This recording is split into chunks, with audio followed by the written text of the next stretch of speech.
Welcome to Snakes and Otters, a pointless discussion of eternal questions. Get ready, we're about to live in your head rent-free. This is episode 92. I am Martin. I'm Robert. And I'm Francis. All right, guys, we are doing pop culture. Pop culture. This is one of the fun... well, they're all fun episodes. They're all Absolutely. They are all fun. This is one of the ones that tends to touch us where we live. In our geekness? Exactly what I was going to say. In our geekdom. That's we are simpatico, brother. That's good. That makes for better episodes when we do that. So, yes. The topic for today is Babylon 5. One of the greatest sci-fi shows ever. Came out in the 90s. And if you recall, some people think, well, if they're into sci-fi, they'll think, well, this came out right after Deep Space Nine. And while that's sort of true, the regular series debuted right after Deep Space Nine. Mm-hmm. But there was a 2-hour movie that came out the year before Deep Space Nine came out, and the year before. So, Deep Space Nine premiered in between that pilot movie and the actual series.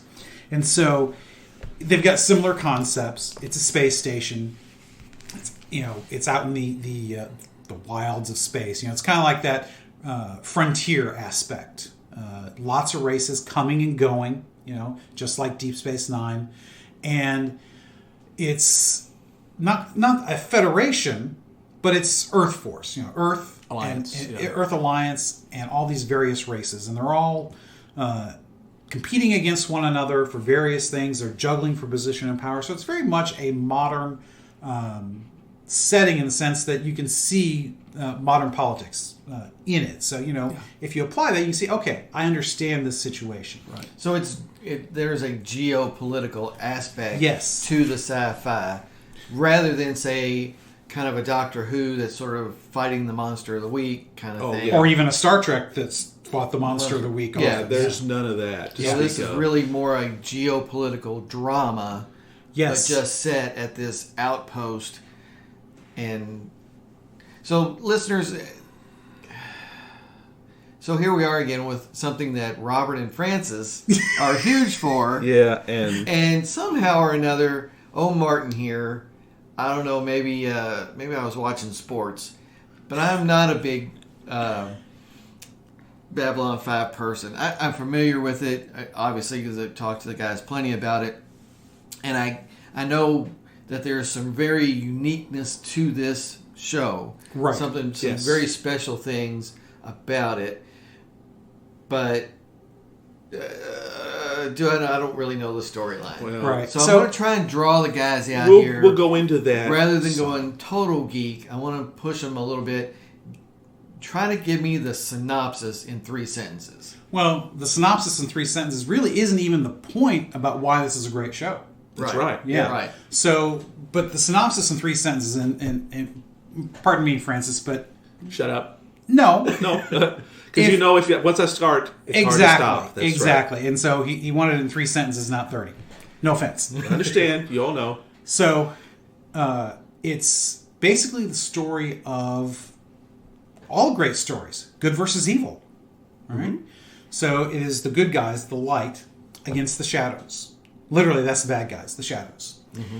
And it's a story of how the good guys band together against all odds against this.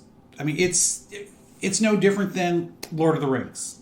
Mm-hmm. It's no different than Thomas Covenant series, which is similar to Lord of the Rings in that. It's no different than Star Wars. No. You've got a plucky band of underdogs that have got to figure out a way to defeat the shadows. Otherwise, the shadows are going to destroy everything. Mm-hmm. So, real quick though, creator. Right. So, going to get to that too. So, okay. I got you covered, bro. He's got it mapped out. Because I want to lay this out not just for you, but for the listeners, because not all of our listeners are right. And that's where I want you to go, is to try to lay this all out. Babylon 5 was conceived of by J. Michael Straczynski. And if you're into comics, you know the name because he's written a lot of comics. Yeah. He's done a lot of television shows. Mm-hmm. He's a really good writer. He's a good story guy. Mm-hmm. Not all television writers are good story guys. He wrote the majority of the episodes. And he wrote the whole vast series. Majority of the episodes. He wrote the majority of the first season, and after that, almost every single episode. Yeah. And from somewhere There's probably still a few in the second season. There is. I can tell you where it ends. Yeah, I'm sure you could. But from a certain point in the second, other than a few, not quite throwaway, but they're kind of filler. They're background information kind of episodes. From that point on, he writes everything. So it truly is one man's vision, and that's one of the great things about this. But the thing that makes Babylon 5 stand apart is not just the great story, not the way it was written by one guy. It's the approach. And that's why this is important. Right, and that's where I wanted you to get to. Yeah. Because I knew this is really the uniqueness to this show. Right. It's not unique anymore, but it's the first one that did it. So right. when this came out, we were talking about early 90s when the early to mid 90s when the whole thing started. And he actually had the idea in the late 80s. So this has been percolating in Straczynski's mind for quite some time. And what he's trying to do is tell a single story from beginning to end, and literally beginning to end, because it starts at a certain point, and the original ending, which ended up being the last episode of the 4th season, because they weren't sure they were going to get a 5th, so it kind of showed a sneak peek of where it was going to end, actually happens like 1,000,000 years, whatever the number was, in the future. Mm-hmm. And so you get this whole length of time, and it actually, part of the story goes back in time over 1,000 years prior, so you get this really, it's a long view, to say the least. And this was unique. All television was episodic, except for soap operas, right? Because that's literally, what your mom and your aunts and your grandmas call those, they're stories, right? Mm-hmm. So this is a soap opera approach to a weekly television series. And that's unusual. Not just a weekly, because, soaps are every single day there's a new story. Television is, at best, you get 20 to 25 episodes a year. Now, people listening to that today are like, 20 to 25? That's like 2 or 3 seasons. Yeah, at the time. But at the time, that was common. Matter of fact, Trek was doing 26 episodes a season when they started with TNG. Yeah, lots of television shows that go back further. We're doing 30 and 35 episodes. Exactly. Yeah, it could be done. Yeah. Yeah. So as we have progressed, you get a lot fewer, but you get better quality, as we see nowadays. Well, and you get much better performers, bigger name performers. Well, post-production takes a lot more time. Well, especially with you're doing science fiction. You've got the effects which take time and all of that. But at the time, it was unusual, though, to take this approach. But he had one story he wanted to tell. So it's like taking a novel and doing not just a television show about it or a movie. It's doing 110 one-hour movies or 55 two-hour movies, however you want to look at it, because I think there were 22 or 24, I think it was 22 episodes? 22 episodes. 22 episodes per season. Yeah. And so, that approach was incredibly unique. Nobody had done it yet. And television executives were actively against the idea. Yeah, yes. That's one of the things that the very end of the series they talk about. There's a catchphrase in there called "faith manages" that Straczynski put into the script, into several different scripts. That was kind of their watchword, because this shouldn't have been able to happen. He went through an enormous amount of shit, and he ended going through syndication to do this. And you guys might remember at the time there was what's called the PTEN network, Primetime Entertainment Network. That was a syndicated group that said we can make our own series of whatever, and there were several of them that they would, and it would go to syndicated. It would be sold locally. Next Generation proved it could be done, and it could be profitable. So that's kind of the group that put this all together. Well, it was a model. It wasn't even just Next Generation. I mean, that's how reruns have been done. Well, that's right. Exactly. That was not just Trek reruns. Well, for science fiction, Space 1999 was that way. There were several others. For new content, yeah, going direct to syndication was at that time very risky and a very novel thing. Especially an unknown property. That's Trek could do it because there was a huge following. Right, and they sort of tried to play off that a little bit, saying that yes, there's still a market for science fiction, but one of the things that made him sell it is, and this, don't want to get too deep in this, but he was really the first CGI for effects, and it was done all on computer, obviously CGI, and it was, it had never been done before. I mean, Sequest DSV had done a little bit of it a few years earlier, but this was actually, for the time, it was groundbreaking because it's all CGI. And it's actually pretty damn good. Yeah, we mean special effects, not the people. Well, that's right. Yes. Well, because nowadays that's not necessarily the case. Well, that's right. Aliens and stuff like that. It was all makeup for them. There were no CGI for that. So that actually was a cost savings at the time. Nowadays, special effects are a huge budget, but for them it was actually a cost savings. And for the time, the special effects are really good. Yes, they've recently been remastered.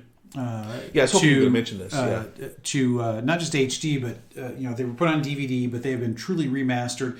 And they actually had a letterbox version, but this new version has gone back to a 4:3 aspect ratio. And I've seen the clips; they're really good. Right, it's 4K. Now, some of them you can still see. Oh, this is 90s CGI animation kind of stuff, but it still holds up well. Right, it's mainly the small ships. I think that really don't fare as well. The big ships do, surprisingly. Right, but. So it saved them on the cost of model building and and time. And I'm glad you mentioned the model building, because models you were forced into certain aspect ratios that you could only show and shoot with models. Yeah. This took all that away. Right. So if you remember Star Trek, the quintessential shot is always the Enterprise or whatever the ship is moving from left to right across your screen. Because you got to have something holding the ship. Right. And that's always only on one side. Yeah. That's why the Enterprise is always seen left to right. Except in the Mirror Universe where they did right to left. About to correct you on that. There was one exception. That's right. Which was actually just a flip of the film. It was just a flip. Yeah. But so it's groundbreaking in a lot of ways. But to me, the best part of the groundbreaking is the storytelling approach. Yeah. To do a full story arc across the season. And he kind of snuck it in. Yeah. Oh, yeah. Because if you watch the first season in particular, he's very stealth mode, because there's those 22 episodes, maybe 5 or 6 are laying the groundwork for the larger story. But you don't really know about all that. You get a big hint at the season finale. But that's about it. I'd say I would say there's a lot more than 5 or 6. Well, there's little nuggets. There's essential ones that are big time. Yeah, well, I probably more than 5 or 6, but yeah, almost every episode has something that is furthering the story. Yeah, and even the ones that are not, there are very few that aren't just great background. Probably it's not necessarily a bad episode, but probably the one that fits the least. And I don't remember the name of it. You will, but it's the Tsunkatsu episode. Oh, TKO. Yeah, yes. It was the name of the episode. Fighter who's fighting in the alien. Walker Smith. Yeah, Walker Smith. And they actually did some product placement for Zima drinks in that one, which Straczynski didn't want to do, but they paid him a boatload of money because the drink had just come out, and so they had some of that going on, and that was kind of like, well, Straczynski himself will tell you he didn't like it, he didn't want to do it. It didn't make any sense. I mean, it doesn't fit, but it's one of the few that just don't push the overall narrative in some way, and it's the one that really doesn't. Yeah.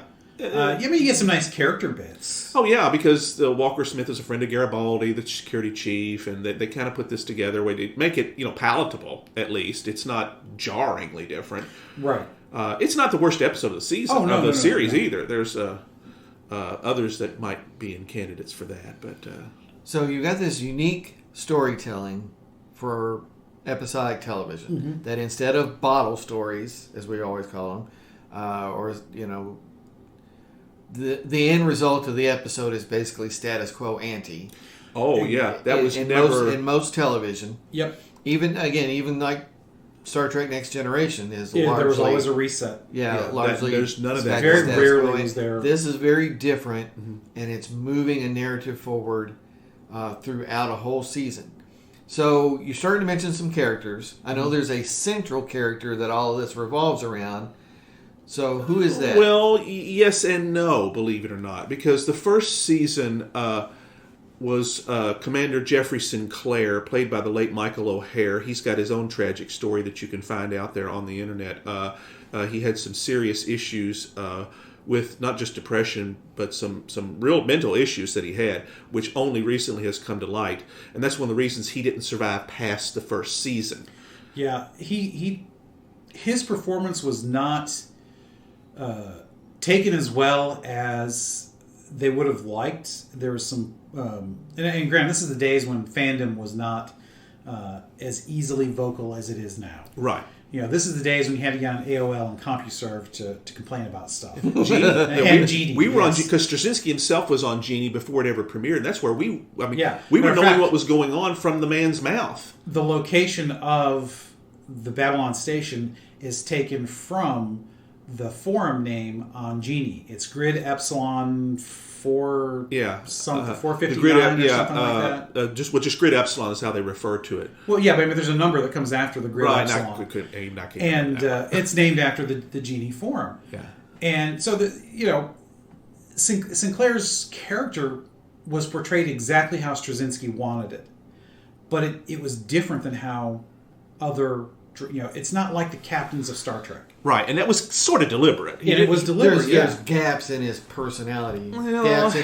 He's a very conflicted, yet not conflicted as he doesn't know what he wants to do, but there's internal conflict with him. There's a backstory reason for some of that. And there's a backstory reason, because again, he was meant to be the primary character throughout this, and his story would end in season 5. Yeah. But that had to change when he decided to leave. And so they brought in Sheridan, Bruce Boxleitner, to play the new captain when Straczynski shuffled off Sinclair to become the ambassador to the Minbari homeworld. Minbaris are the bad guys' allies. They kind of go back and forth early on. Well, we fought a devastating war 10 years before the series where they basically they could have destroyed humanity forever. And they were going to. They almost did, and yet they stopped at the very end, and that's, of course, one of the great questions that you have to And Sinclair is key to that, and that's right. He was key involved to his in story. That. Yeah.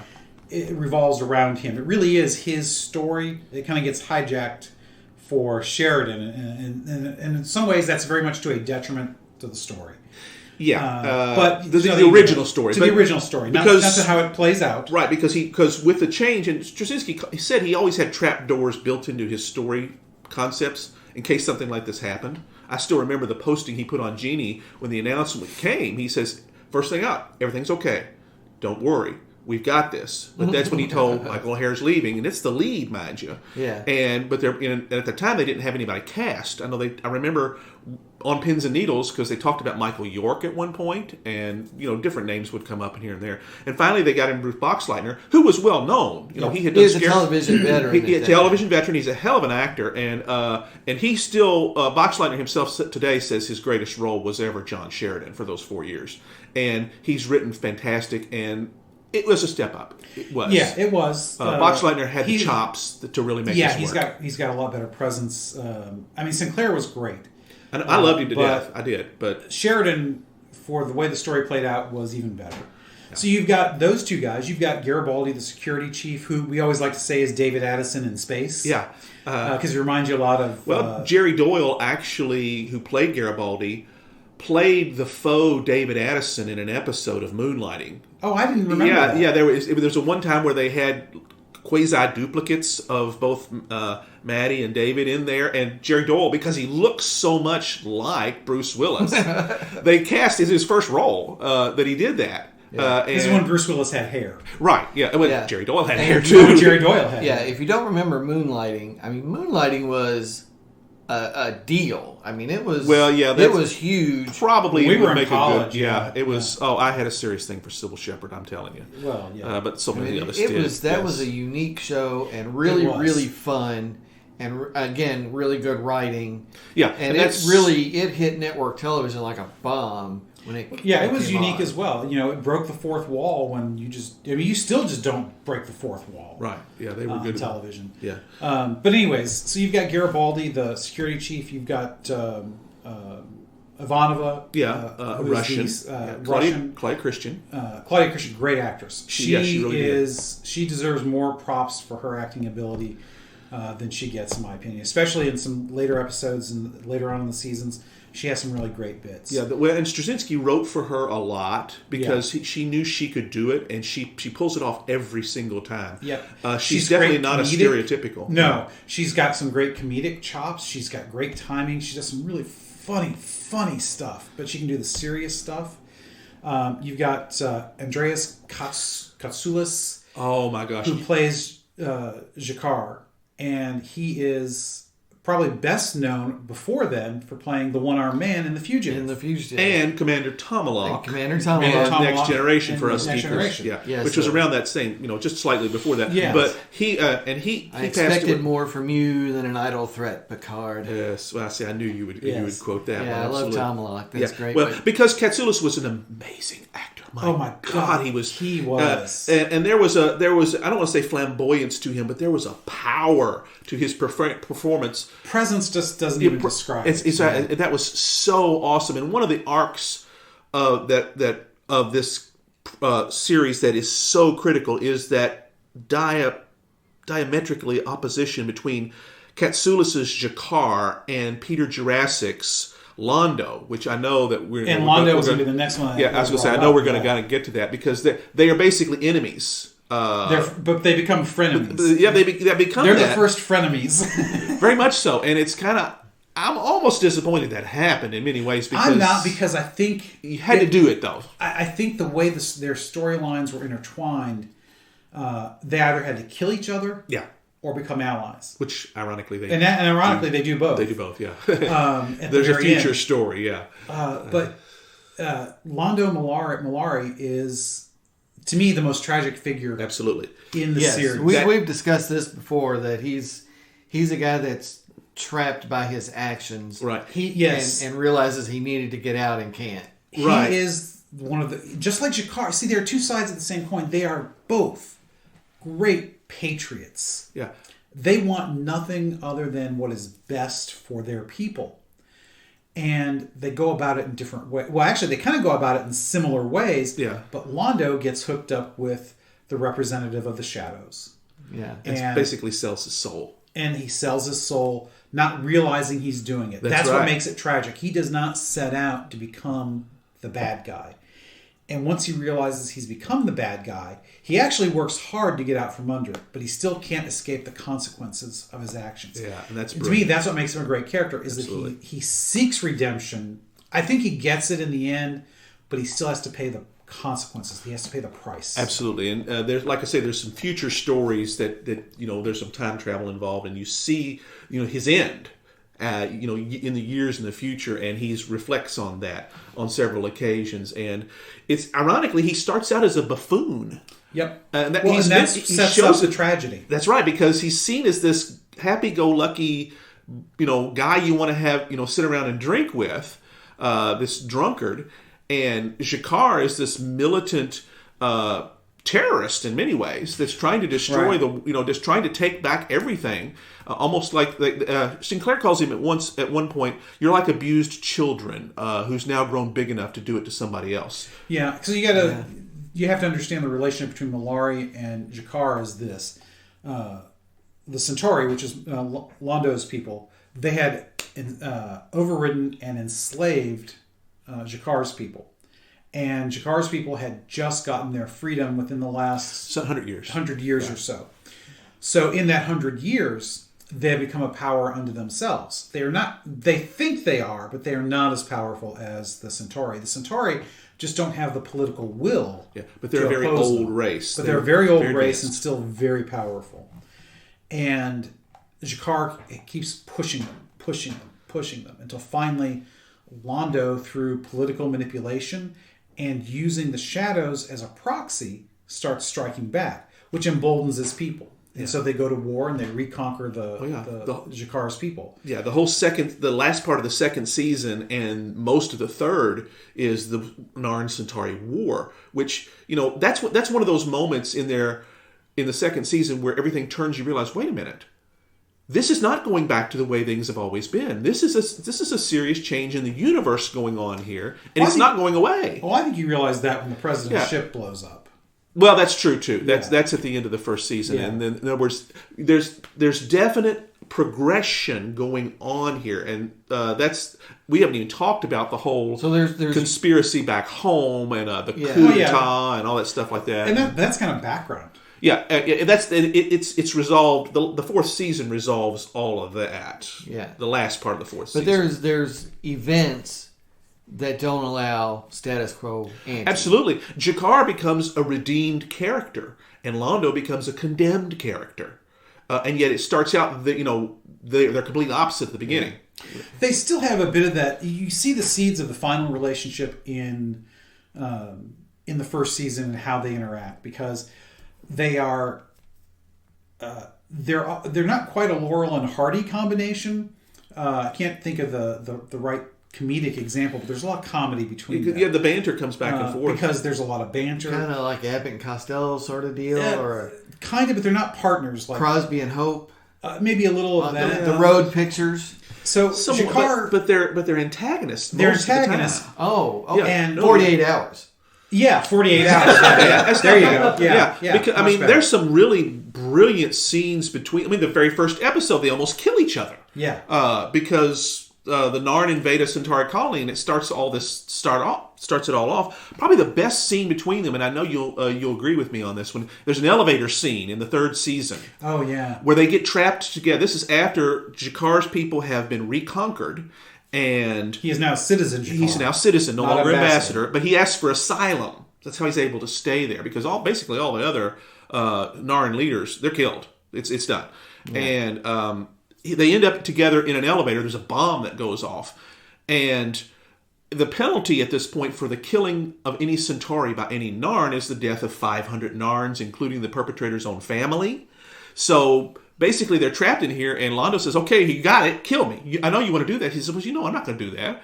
But he says, "But the beauty of this is," and Jakar just laughs the whole time. He says, "I get to sit here, watch you die, and not lay a finger on you.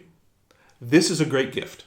And there's back and forth between them. Of course, they eventually are rescued, and Londo is happy. Jakar is not, because he's ready to sacrifice himself. And then a few episodes later, Jakar undergoes a religious conversion. Thanks to the Vorlons, which we haven't even talked about. The Vorlons, this great monolithic race that are the opposite of the Shadows. Opposite of the Shadows. And all of this is revealed over the 4 years. Yeah. And not to get into the weeds, because again, I don't want to talk about plot points so much, other than, there's some great bits. And to me, the best parts of the plots are the characters. I love Londo and Jakar, especially that first season where that relationship is laid out. In that banter, you see Jakar, he's very driven, he's very motivated to advance his people. And Londo loves nothing better than to frustrate him. Yeah. And there's just great comedy. Time after time. And Londo actually says many times to people after Jakar storms off, he's like, "I don't know why, but I like him." Yeah. And he truly does.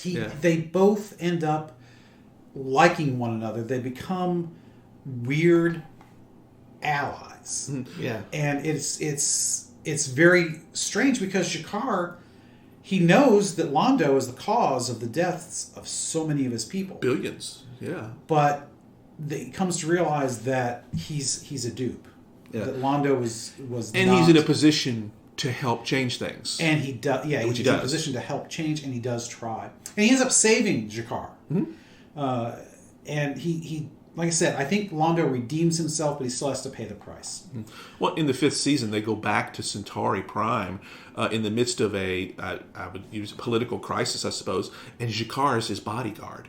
Yeah. And of course, a Narn is, to these people, almost subhuman. Yeah. And to have him there with, at this time, Londo's become prime minister, it's a great turnabout. It is, yeah. So, some of the other characters, they're not as major as the ones we've talked about. You've got Dr. Franklin, great character, another man who's died.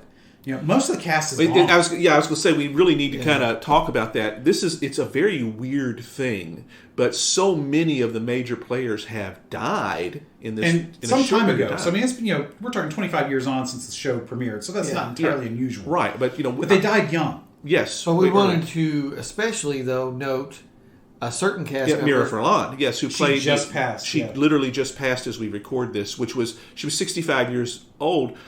That's young. Especially as we get closer to that. Well, yes, absolutely. That's right. As I said to our good friend Marcus, I said, now my used to be my definition of old was, somebody over 50. But then once I hit 50, and it's surreal. It's still, even though I'm 54, it is surreal to me that I'm in my 50s. Mm-hmm. But now my definition is very simple. Anybody who's 10 years older than me is old. So it's a sliding scale now. Very much so, yeah. But yeah, Mira Furlan, she's Yugoslavian. She's an amazing actress. Both Straczynski and Bruce Boxleitner did some amazingly wonderful tributes on Twitter. You can find them for her because she was a class act. She really was. She went on to be in Lost, another she was. That's right. Very popular show with the same sort of scheme of long form storytelling. Lost would have never been possible without Babylon 5. Yeah. In fact, now we have most of your TV series dramas are often serialized over a season. That would have never happened without Babylon 5. Especially almost all science fiction is long form storytelling now. Yeah. And it was and Babylon 5 that shows. I mean, if you watch a fantasy show, The Witcher or new one I just started watching this season, Resident Alien. Same kind of, by the way. Alan Tudyk. Yeah, I highly recommend that. Yeah, it looks funny. I have not caught that yet. It's really good. I want to catch that, but Star Trek Discovery. Right. George R. Martin. Game of Thrones. Game of Thrones. Yeah. Well, you're exactly right. In fact, WandaVision. But the movies. Look at the entire Marvel Cinematic Universe. It's long form storytelling. That's correct. It's got a plan. In fact, the public demands it now because you're not in the episodic television is for babies, basically. It's story-wise. It's for. It depends on the genre. I understand. So, for instance, Law and Order, NCIS, those procedural kind of shows. Yeah, you still predominantly those are episodic in episode, nature. Yeah, right. Where you finish the episode, the crime is solved, and you move on. Yeah. Blue Bloods you get some movement in the characters. They grow and they change, which is great. And that's kind of because of this. Well, sort of. I mean, that kind of the demand show a little of that. As long as something like NCIS, the characters are going to grow and change anyways. Because I think you still had seen that on other shows, but that's the only place where you're going to see that kind of growth is in the characters in those shows. Because it's very difficult to keep a long-running show a total return to the status quo. Yeah, right. But medical shows, you're probably going to see some arc, but still going to be mostly bottle shows. Their arc's going to be more character-driven as opposed to plot-driven. Babylon 5 is a plot-driven show with great character arcs, as opposed to a character-driven show with great plot arcs. Yeah, right. There's a subtle difference, but it's important. That realism, that idea that events will move on and change the landscape. Yes, characters. Again, very, very unique. I mean, it is. TV executives were very against that. Did not want to do it. Well, they thought people would tune out because, or would never tune in because you can't pick up where you're at. Yeah, if you miss an episode, they thought, well, then people will drop it altogether, right? Instead of coming back. They're looking for sustainability, and I understand that. Right, but, and maybe part of the reason why long-form storytelling has gotten so popular is not just because of Babylon 5. Because I would like to point out that we're talking pre-streaming. Yes, yeah, television. Pre-DVR. Oh, yeah, absolutely. Entertainment and television. Pre-DVD, actually. Has changed. Well, pre-DVR is pre-DVD itself. Yeah, TiVo. It's before all of that stuff. Right. Yeah. So if you weren't doing what we were doing, which is popping a video cassette in the recorder to tape these things so you could watch them later. Set your timers, yes. You had that problem. People weren't going to see all the episodes. But now the technology has allowed us the ability to do this. That's why when you see a new series on Netflix, they debut the entire show. And people will binge watch. The concept of binge nobody watching. watches anything when it comes out anymore. Yeah, you just wait for it to be all out, and then you just sit down and watch the whole thing. Right. I mean, I still watch the Discovery, WandaVision, those shows as they come out because I don't have time to binge watch everything all at once. I still like my weekly dose. It gives me something to look forward to. Right. But I want to go back to the point I was making about the characters. The long form storytelling is plot driven, but the part that makes it interesting, the most interesting to me, is how the characters have to react to it. Mm-hmm. Yeah, and that's what they do. They have to it's adjust. A seamless mesh between the two. It has to be, and this is so successful. That again, it's because you've got one man with a vision. I knew you were going to say that. I knew you were going to do that. Preach it, James T. Go ahead. But it's one man with a vision, and he's able to execute that vision with very little, surprisingly, very little interference. by the studios. The executives didn't know what they had anyway. So that's right. They were kind of clueless, gobsmacked, if you want, and Straczynski just kind of rolled over them because there was just enough episodic timber to it that you could stealthily push the whole long form past. And by the time you get into the third season, it's got a following. And that's when things really ramp up, and they were able to make it happen. Kind of reminds me a lot of like early rock and roll music, or when something new in rock and roll came out, the record execs kind of had no idea. That's right. So they just left it alone. Right. Just let it. I mean, you think about something like punk music. Mm-hmm. That's not something a record executive would have went with. Right. No label's going to sign Sid Vicious when he first appears. Yeah, or the Ramones and like, crap, every song's the same 3 chords and it's only 2.5 minutes long. What am I doing with this? But they didn't know. And they're like, okay, whatever, put it out. If it sells, it sells. Yeah. One of the other great things about the way the show went about its business was the way the minor characters were handled. Because minor characters became major characters. Mm-hmm. Major characters became minor characters. There were who you started with was not who you ended with. Yeah. And Straczynski wasn't afraid to kill characters. Like I said, there were consequences. Mm-hmm. Mostly the major characters, they didn't die. You had one who died, Marcus, who was kind of a minor character who became a major character. Right, and that was kind of the plan all along. It was kind of the plan all you can along, sense the seeds of that are being dropped. You had major characters who went away for a while. Billy Mooney, who played Lanier, thank you. Of the third Fane of Judomo. Yes, the third Fane of Judomo, who is Mira Furlan, her assistant, the assistant to the ambassador. And so he becomes a major part of the story, and he's in love with her. Yeah. And he can't handle that anymore when she falls in love with Sheridan. So he goes off for a while and then comes back. In the 5th season, he actually gets his own little arc there. Yeah, for a he while, does. Which is really good. Of course, Billy Mooney's a great actor, and he does a great. People can remember him just as much for his portrayal of Lanier as they would for Will Robinson as a boy, because he does a fantastic job with that. So let me interrupt again, though. So we are recording today in Studio R in the atrium. Mm-hmm. Love the atrium. The sun is bright on us. Yep. We are recording first thing in the morning, kind of uniquely for us. Yes, this is this is the earliest we have ever recorded an episode. Yeah, yes. We've never done that. So yes, there's no bourbon. There's no bourbon. There is early morning sun. There is coffee, but there is no bourbon. I do have the breakfast bourbon in there. Wow. We could have done that. We could have done that. Could have done the one that tasted like maple donuts. Yeah. Maple sausage to me. Yeah. I'm always into that one. You guys know when I'm over here, I just kind of go to that one. Should have had some eggs and sausage ready to go. We could have just could have I don't. I'm kind of into bacon myself. Just give me a pound of bacon. The maple, you got to have the sausage. There's some truth to that. Yes. Yeah, let me tell you that I am not a huge breakfast person, but some toast. I like my eggs. I think over hard is what they're called. Where that's cooked all the way through. Yeah, I'm the same way. Not completely, but pretty close. And as long as the white part is not runny, I'm good. I like a runny yolk, but not a runny white. I don't want much. I don't mind a little runny, but I don't want much. I don't want it to be. I don't want to be egg soup. No. I like mine all the way done through.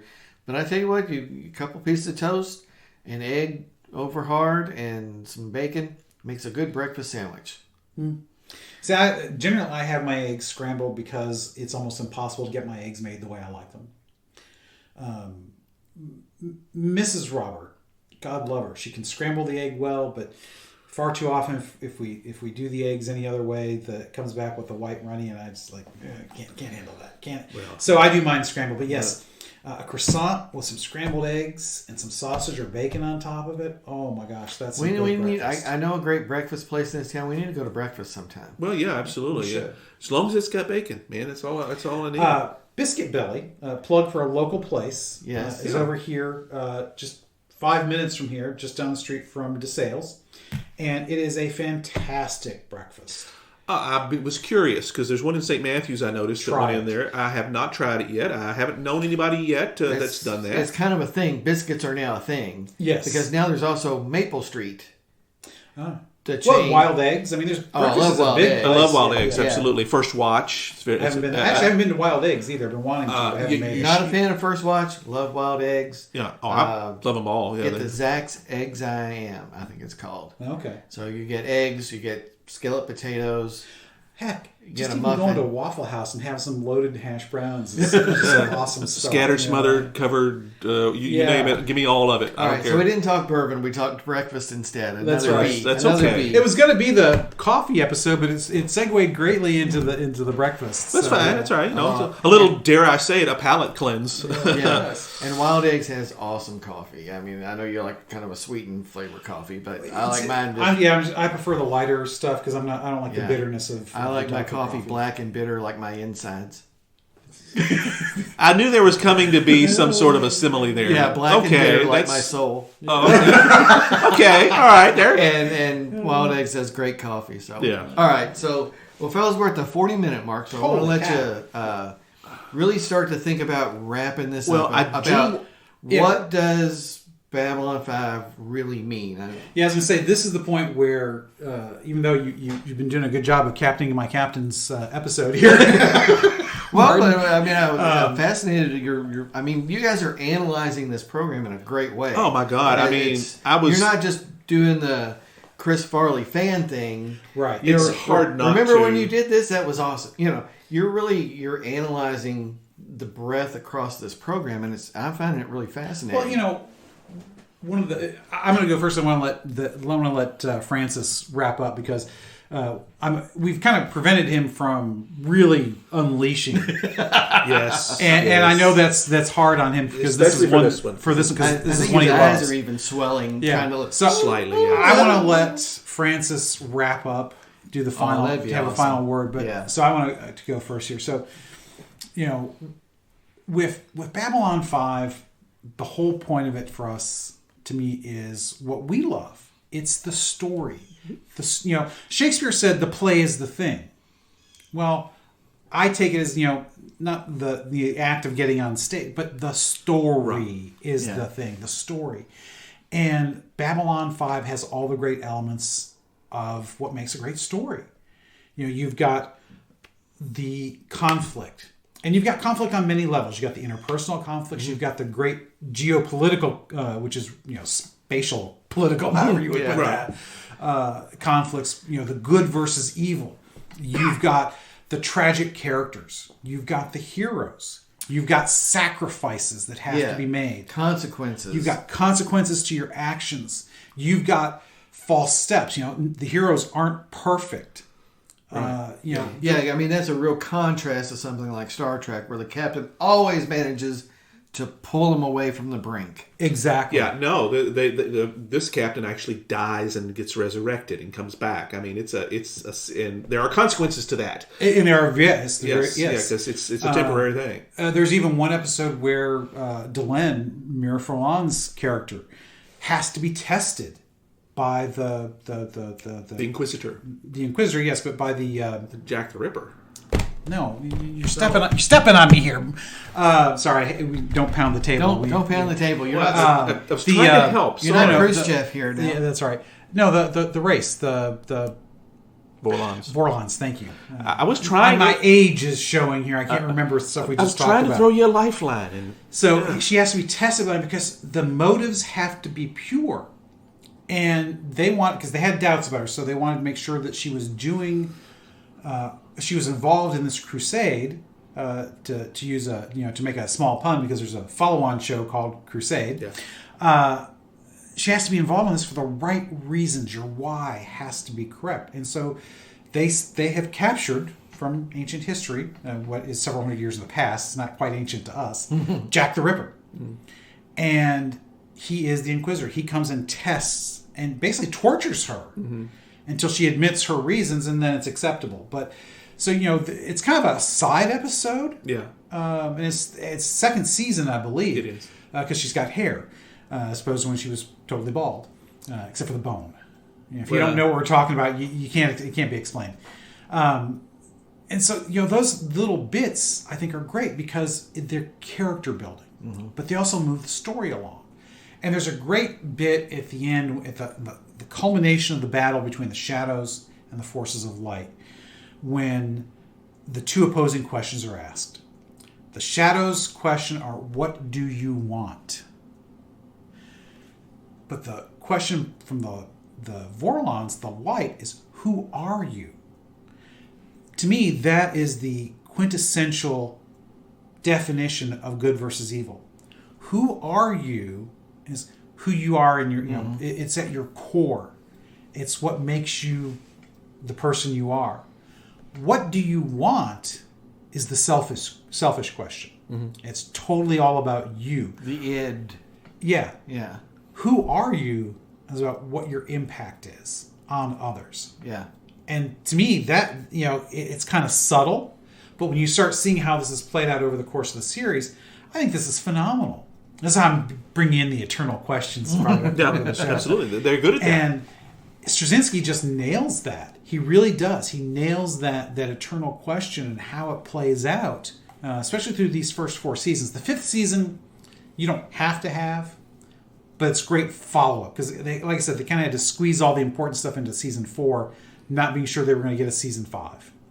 But season 5 is where they kind of finish up everything and kind of tie up all the loose ends.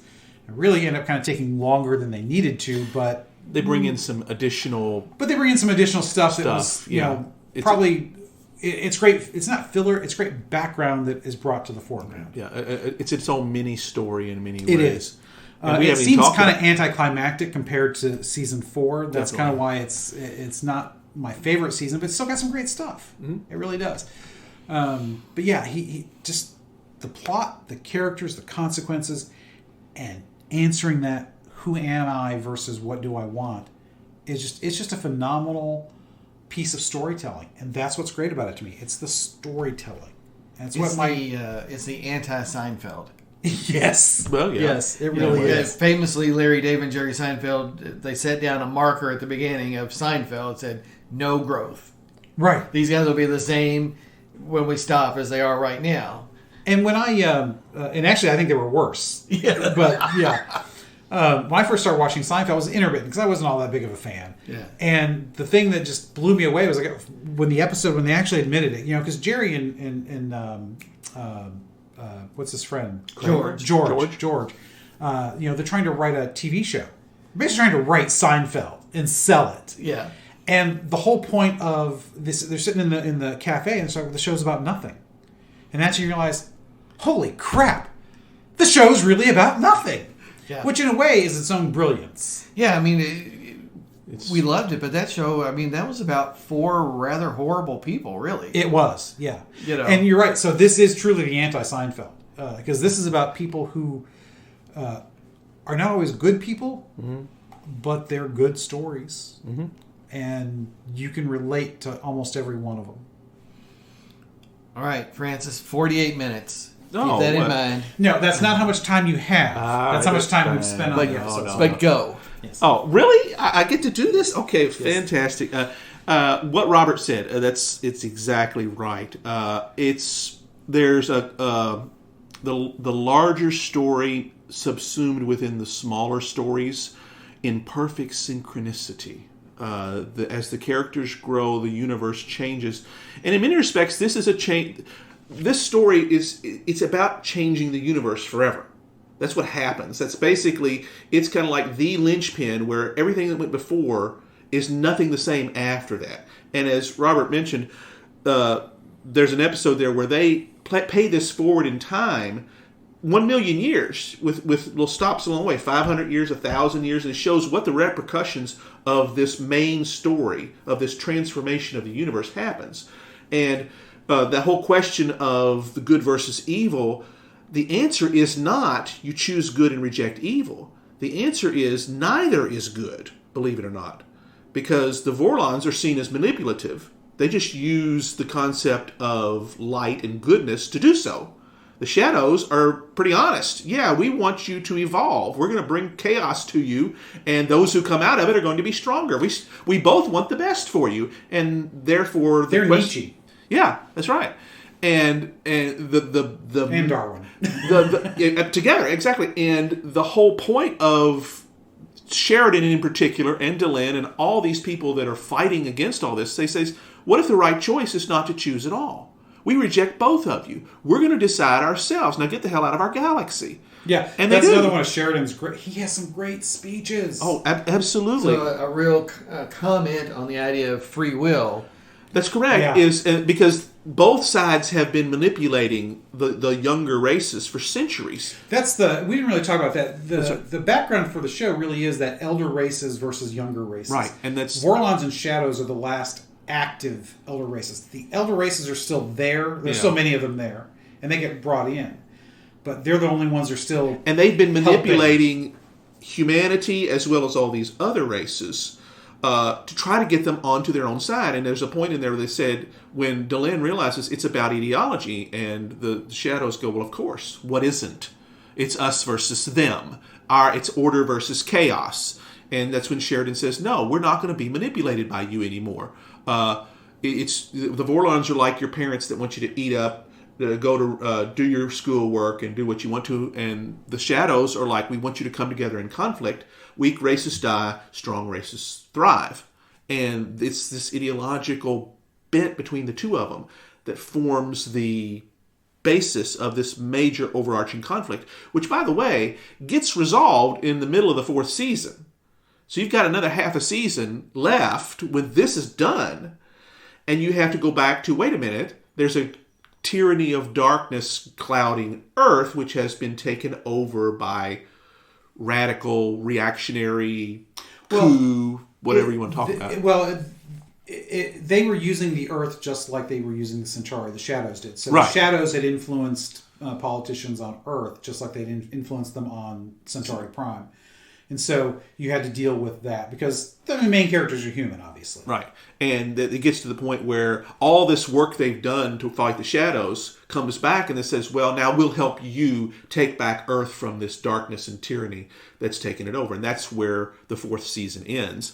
And because they weren't going to they weren't sure they were going to get a 5th season. That's why the 5th season is kind of an add-on. But we didn't talk about the finale, which takes place 20 years after the event.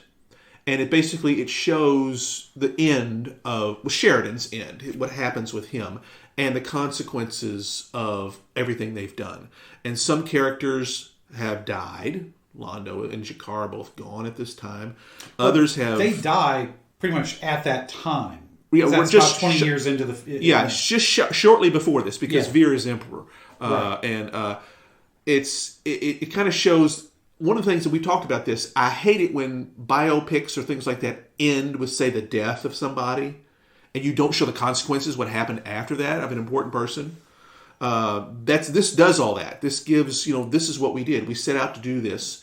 And it's kind of an homage to the whole series, saying, yeah, we did something we shouldn't have been able to do, and it was beautiful. Yeah, that's a great point about the future consequences.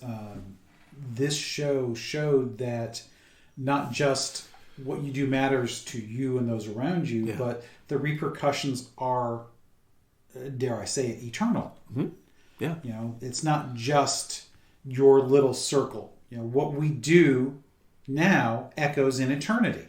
Yeah, thank you for Gladiator. Well done, Maximus. Yeah, that's right. Well, there's actually another. It's really a beautiful thing. If you watch the pilot for the darn thing, there's a comment that Lynn makes that says, our civilization has books filled with thousands of pages about the power of one mind to change the universe.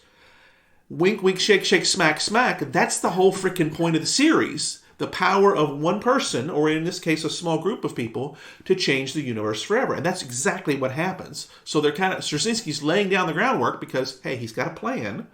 The payoffs that you get with this vision that he has, are enormous. And that's why this is great watching a second time, a third time, a fifth time, a 400th time, whatever. The story still satisfies. Mm-hmm. And I'm delighted for the fact, and we didn't plan this by any means because we didn't know about it, that HBO Max has now remastered the darn thing, and it has it available for everybody to you can either purchase it or you can if you have HBO Max you can watch it.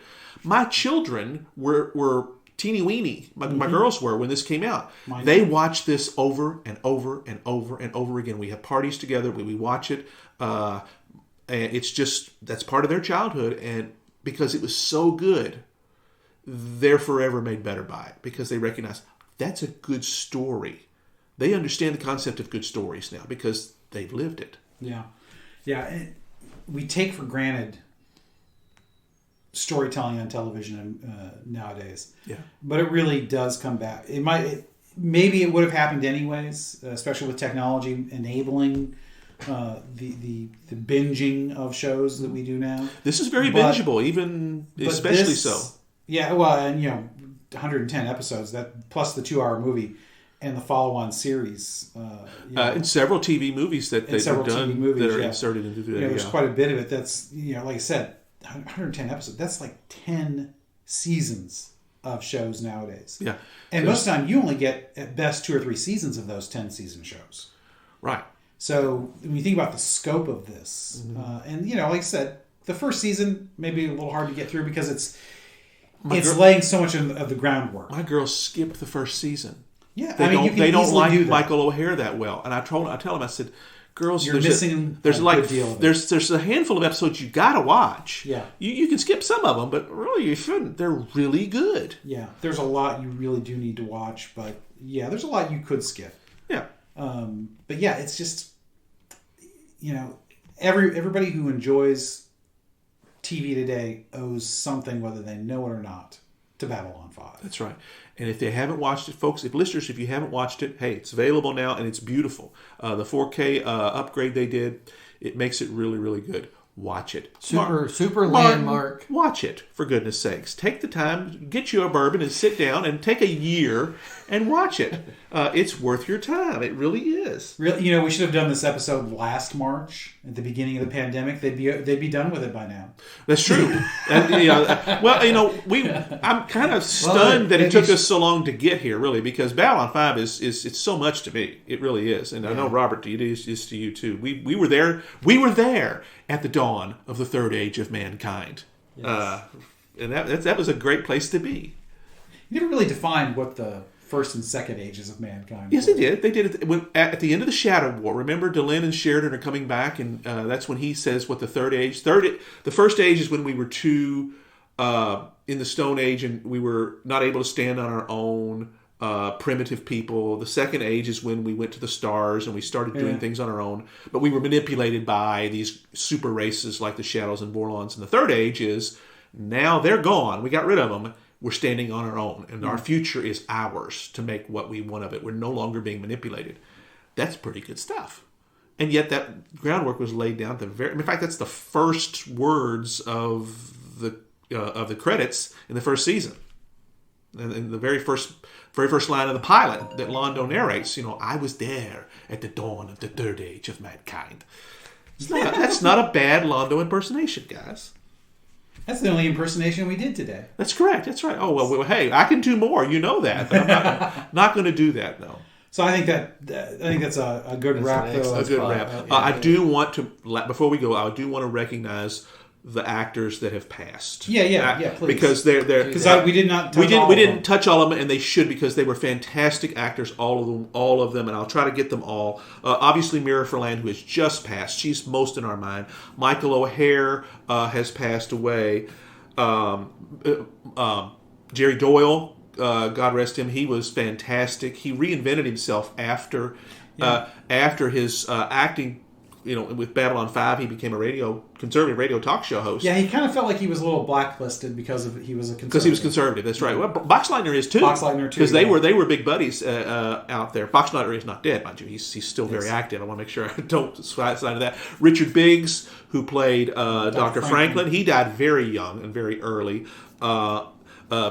Jeff Conaway, who played Zach Allen, one of the security chiefs on there. Very minor character, not even in the first season, I don't think. Right, no, it was middle of second season when he came on. And Taxi. From Taxi and from the movie Grease and several other things. Yeah. He had gotten involved in substance problems, and his career had slid off, and Straczynski took a chance with him. He brought him in, and he got his act together. he really was able to perform and he did some amazingly great stuff, especially later on as he kind of grew into the character. He himself died. He died a tragic death. It was drug related, unfortunately.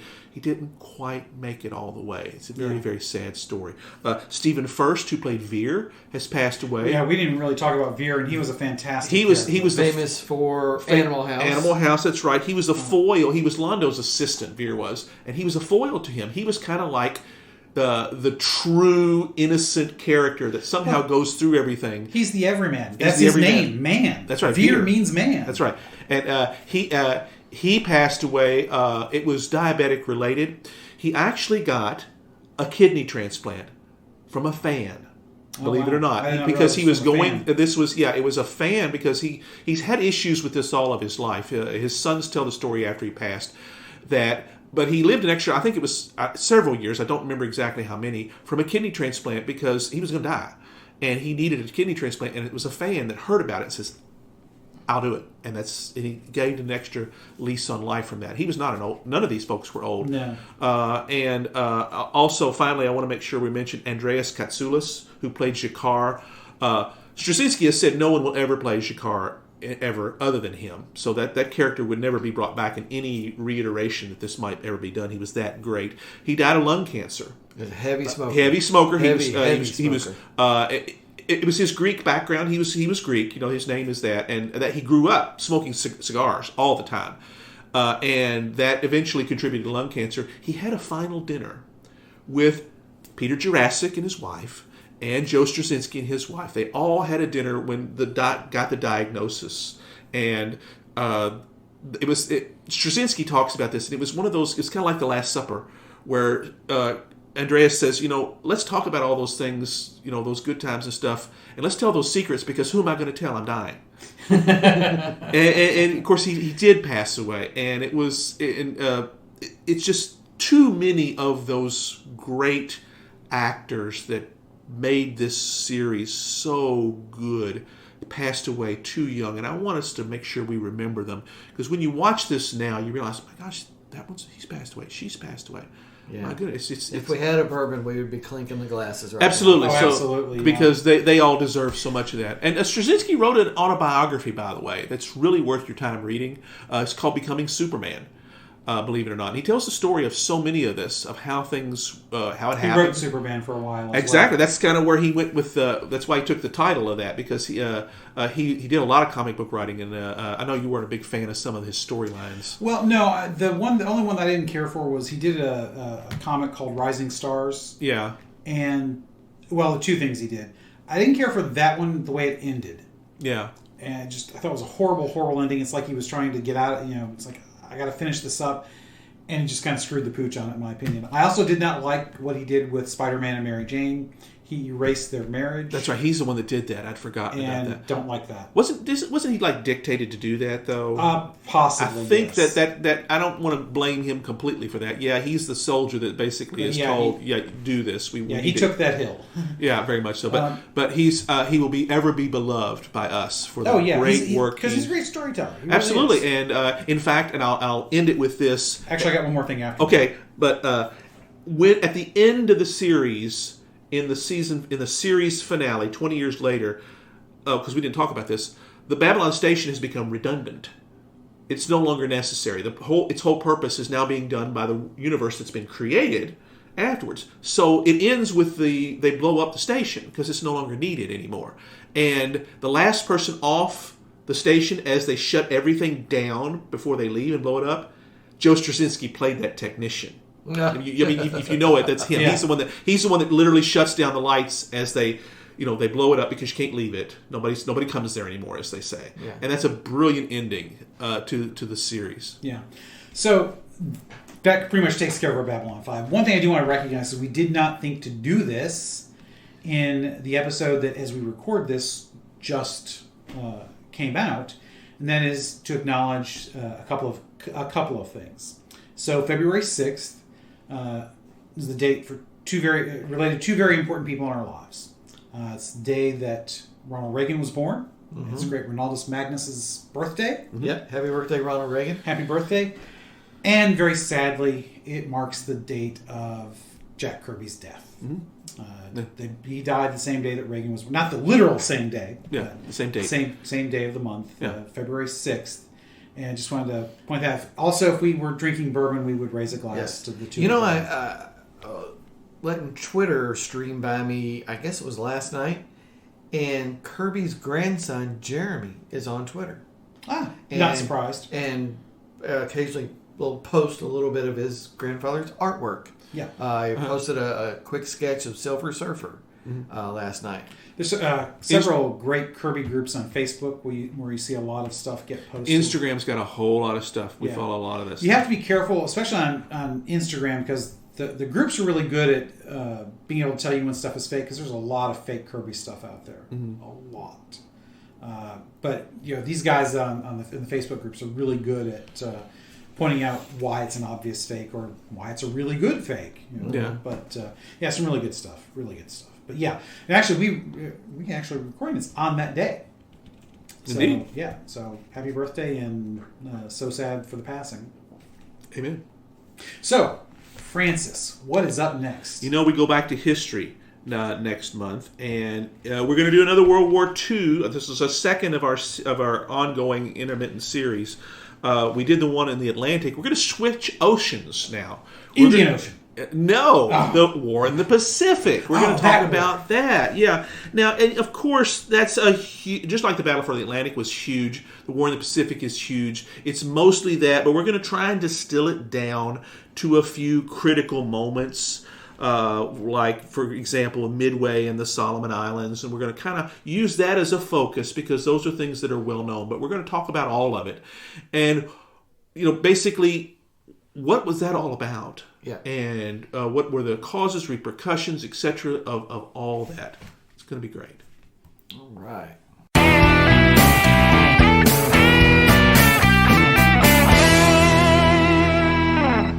Hope you enjoyed another pointless discussion of eternal questions. Remember, new episodes published every Friday at noon Eastern. Spread the word. We're on all the major podcast platforms. And leave us a comment or review because that helps others find us. We're on Instagram, Twitter, as well as our website, snakesandotters.com. I'm Martin. And I'm Robert. And I'm Francis. Join us next week. Same snake time, same otter channel.